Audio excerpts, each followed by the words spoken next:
Hello friends, welcome to MD Mantra. दोस्तों, अगर आपने हमारा थंबनेल देखकर वीडियो पर क्लिक किया है ना, तो आप बस वीडियो के शुरू से और अंत तक बने रहिए, क्योंकि आप अगर हिंदी मैराथन के जितने भी क्वेश्चंस मैंने इसमें लिए हैं, आप इन क्वेश्चंस को देख लेते हैं, यानी कि इस क्लास को कर लेते हैं शुरू से लास्ट तक, तो आपको पता चल जाएगा कि आपको हिंदी में पढ़ना क्या है और यूपी टेट का हिंदी में किस तरह के क्वेश्चंस आते हैं। तो चलिए टाइम नहीं गवाते हुए हम क्वेश्चंस की तरफ चलते हैं और क्वेश्चंस को हल करते हैं। पहला क्वेश्चंस ये रहा हमारी स्क्रीन पर। सच्चिदानंद शब्द का सही संधि विच्छेद क्या होगा?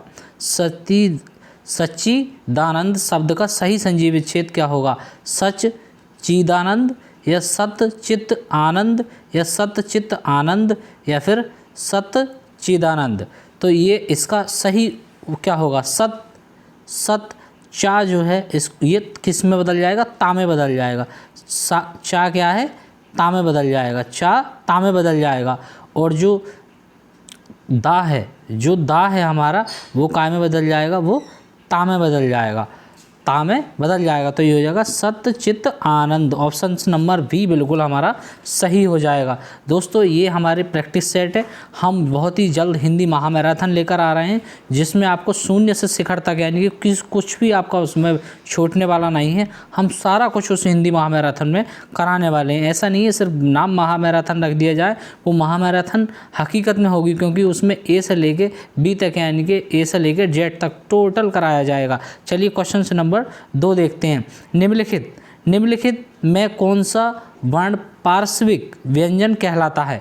इसको अगर आपको डिटेल में पढ़ना है तो आप हमारे चैनल को सब्सक्राइब कर लेना, और हमारा अगर वीडियो ये पसंद आए तभी लाइक करना, वरना लाइक मत करना, क्योंकि आपको ऐसा कंटेंट मैं देने वाला हूँ महामैराथन में, आपको सब कुछ क्लियर हो जाएगा। तो हमारा पार्श्विक व्यंजन क्या होता है? ले हमारा क्या है? पार्श्विक व्यंजन होता है। ऑप्शन नंबर बी बिल्कुल सही हो जाएगा। चलिए दोस्तों क्वेश्चन नंबर 3 देखते हैं।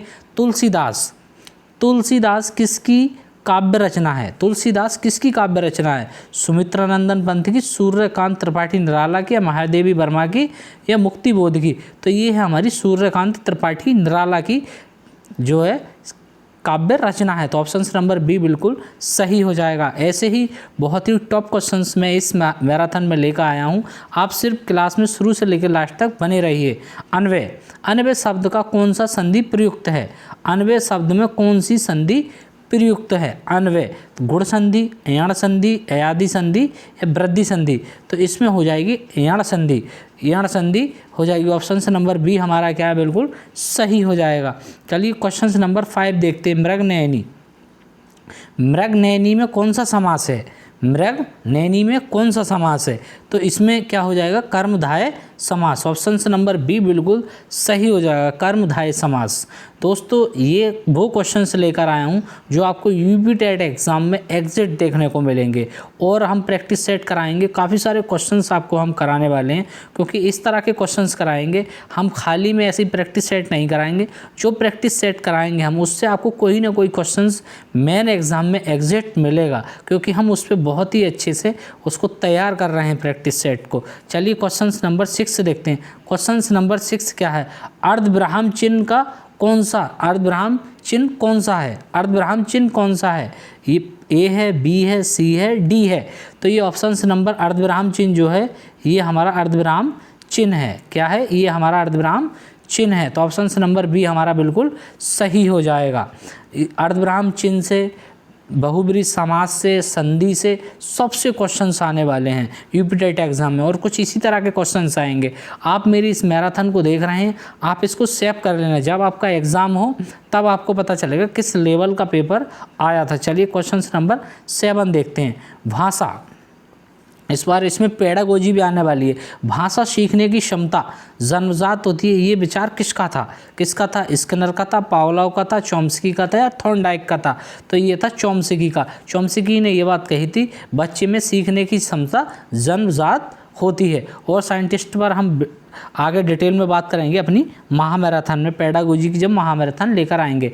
ये देखिए क्वेश्चन नंबर 8। घोटक का सही तद्भव शब्द क्या है? घोटक का सही तद्भव शब्द है घोड़ा। घोड़ा सही क्या है? तद्भव शब्द है।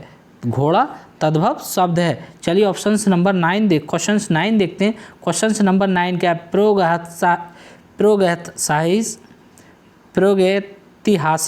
प्रागैतिहासिक में किस उपसर्ग का प्रयोग हुआ? प्रागैतिहासिक में किस उपसर्ग का प्रयोग हुआ? तो ये उपयोग हुआ था हमारा किसका? प्राक का। किसका? प्राक का उपयोग हुआ। तो ऑप्शन नंबर सी हमारा क्या है? बिल्कुल सही हो जाएगा। चलिए नेक्स्ट क्वेश्चन से देखते हैं। क्वेश्चन नंबर 10 काफ़ी अच्छा क्वेश्चन है। कनक कनकते सौगुनी मादकता अधिकाय, यहाँ कौन सा अलंकार है? यहाँ कौन सा अलंकार है? अनुप्रास अलंकार है, यमक अलंकार है, श्लेष अलंकार है या उपमा अलंकार है? कनक तनक से सौगुनी, तो ये क्या है? उपमा अलंकार है। कौन सा? उपमा अलंकार है। ऑप्शन नंबर डी बिल्कुल सही हो जाएगा। चलिए क्वेश्चन नंबर 11 देखते हैं। निम्नलिखित में से कौन सा शब्द देशज है? अगर दोस्तों आपको इसका मतलब पता हो देशज का, तो आप कमेंट सेक्शन में ज़रूर बताना कि देशज का क्या मतलब होता है। अग्नि, लोटा, प्रार्थना, खेत। देशज का मतलब होता है दोस्तों लोटा। क्या मतलब होता है दोस्तों? लोटा होता है। चलिए क्वेश्चन नंबर 12 देखते हैं। 12 काफ़ी अच्छा क्वेश्चन है। बुढ़ापा शब्द में कौन सी संज्ञा है? बुढ़ापा शब्द में दोस्तों कौन सी संज्ञा है? ये आप कमेंट सेक्शन में बता सकते हैं। जातिवाचक संज्ञा है, व्यक्तिवाचक संज्ञा, भाववाचक या समूहवाचक संज्ञा है? इन सारी संज्ञाओं को हम डिटेल्स में अपने महामैराथन, हिंदी महामैराथन लेकर आ रहे हैं। हम क्या ला रहे हैं? हिंदी महामैराथन। क्या ला रहे हैं? हिंदी महामैराथन। इसमें हम क्या है? बहुत ही डिटेल में सारी जितने भी पॉइंट्स हैं, जितने भी टॉपिक्स हैं, उनको बहुत ही डिटेल्स में करने वाले हैं। तो बुढ़ापा क्या है? बुढ़ापा क्या है? एक भाव है। भाव है तो क्या हो जाएगा? ऑप्शन नंबर सी हमारा बिल्कुल सही हो जाएगा, इनके भाववाचक। चलिए नेक्स्ट क्वेश्चन देखते हैं। Question number 13। क्वेश्चन नंबर 13 देखेंगे। उपचारात्मक शिक्षण यानी कि रिमेडियल टीचिंग का मुख्य उद्देश्य क्या है?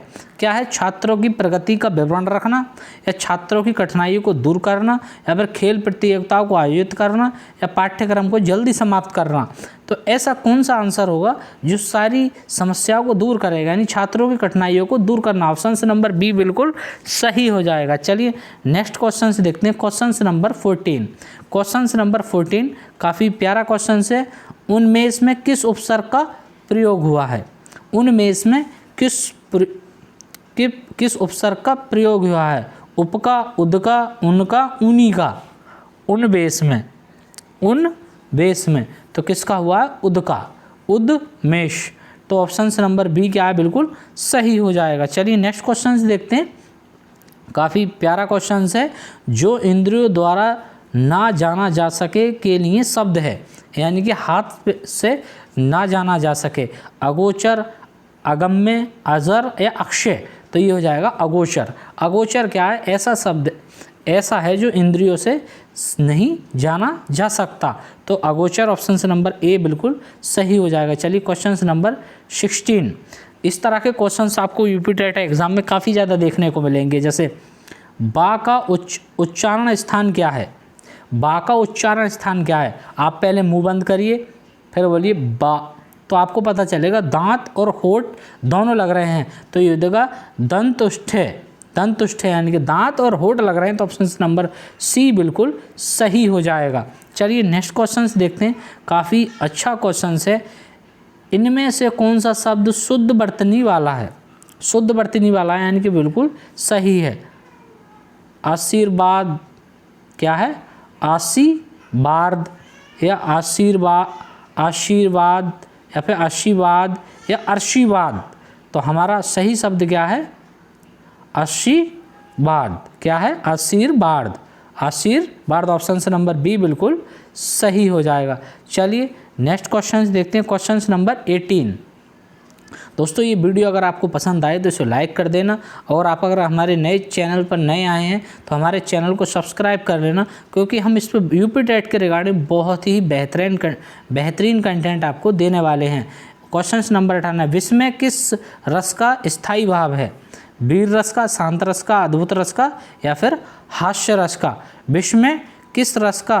तो ये हो जाएगा हमारा अद्भुत रस का अद्भुत रस का क्या है, विश्व में अद्भुत रस का स्थायी भाव है। ऑप्शन नंबर सी बिल्कुल सही हो जाएगा। चलिए क्वेश्चन नंबर 19, भाषाई कौशल लैंग्वेज स्किल्स का सही क्रम क्या है? सुनना, बोलना, पढ़ना, लिखना, बोलना, सुनना, लिखना, पढ़ना, पढ़ना, लिखना, बोलना, सुनना, या फिर सुनना, पढ़ना, बोलना, लिखना। तो ये होता है हमारा LSRW, यानी कि लिसनिंग, स्पीकिंग, रीडिंग, राइटिंग। तो लिसनिंग कहाँ पर है? ऑप्शन नंबर ए में listening, speaking, reading, writing. Option number first बिल्कुल क्या है, सही हो जाएगा। चलिए नेक्स्ट क्वेश्चन देखते हैं। क्वेश्चन नंबर 20, अत्यंत शब्द में कौन सा उपसर्ग है?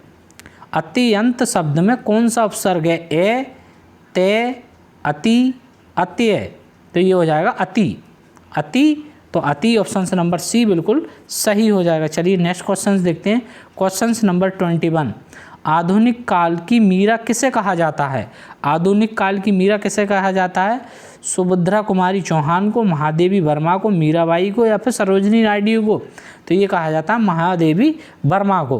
किसे कहा जाता है दोस्तों? ये क्वेश्चन काफ़ी अच्छा क्वेश्चन है, आपको इसे याद रखना। महादेवी वर्मा को आधुनिक काल की मीरा कहा जाता है। चलिए नेक्स्ट क्वेश्चन देखते हैं। क्वेश्चन नंबर 22, खग कुल कुल सा बोल रहा, रेखांकित शब्द में कौन सा अलंकार है? यमक अलंकार है, रूपक अलंकार है, उत्प्रेक्षा है, उपमा अलंकार है?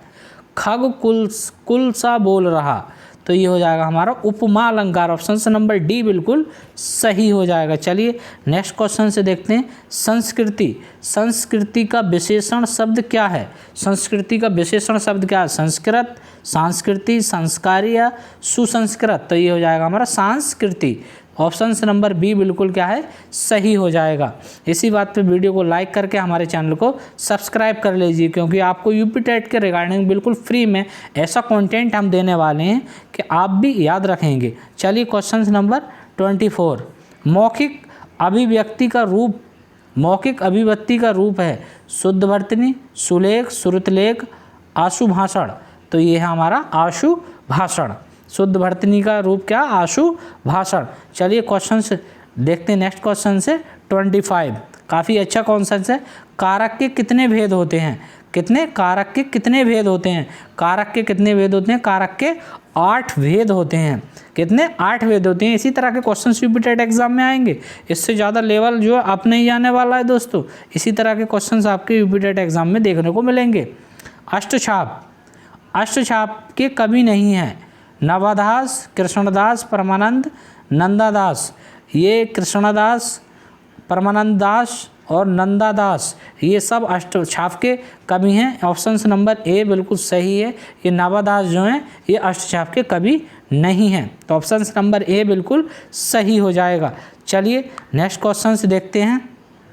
बहुभाषी, बहुभाषी कक्षा में शिक्षक को क्या करना चाहिए? अन्य भाषाओं का अनदेखा करना चाहिए, मातृभाषा के प्रयोग को प्रोत्साहित करना चाहिए? तो ऑप्शन नंबर बी बिल्कुल सही हो जाएगा। मातृभाषा के प्रयोग को क्या है, प्रोत्साहित करना चाहिए। चलिए नेक्स्ट क्वेश्चन देखते हैं। क्वेश्चन नंबर 28, सा व्यंजन का उच्चारण स्थान क्या है? तालु है, मूर्ध है, दंत है, ओष्ठ है? तो हम बोलेंगे मुंह बंद करके सा। क्या बोलेंगे? सा, सा। तो ये हो जाएगा हमारा तालु। क्या? तालु, सा, सा। जीभ हमारी कहाँ लग रही है? तालु से लग रही है। तो ऑप्शन नंबर ए बिल्कुल सही हो जाएगा। चलिए नेक्स्ट क्वेश्चन देखते हैं। क्वेश्चन नंबर 29, पवन, पवन का सही संधि विच्छेद क्या होगा? पे प्लस वन, पो प्लस अन, पो अन, या प अन? तो ऑप्शन नंबर बी हमारा क्या बिल्कुल सही हो जाएगा, पो अन, यानी कि पावन, पावन। ऑप्शन से नंबर क्वेश्चन नंबर 29 का ऑप्शन नंबर बी बिल्कुल सही हो जाएगा। चलिए लास्ट क्वेश्चन देखते हैं। इस क्लास का लास्ट क्वेश्चन क्या है? वह धीरे धीरे चल रहा है। यहाँ धीरे धीरे क्या है? विशेषण है, क्रिया विशेषण है, संज्ञा है या सर्वनाम है? वह धीरे धीरे चल रहा है, यानी कि धीरे धीरे क्या है? धीरे धीरे क्या? विशेषण है। धीरे धीरे क्या है? ये विशेषण है। चल रहा है क्या है? क्रिया है। तो ये हो जाएगा क्रिया विशेषण। क्या हो जाएगा, क्रिया, यानी कि ऑप्शन नंबर बी बिल्कुल सही हो जाएगा।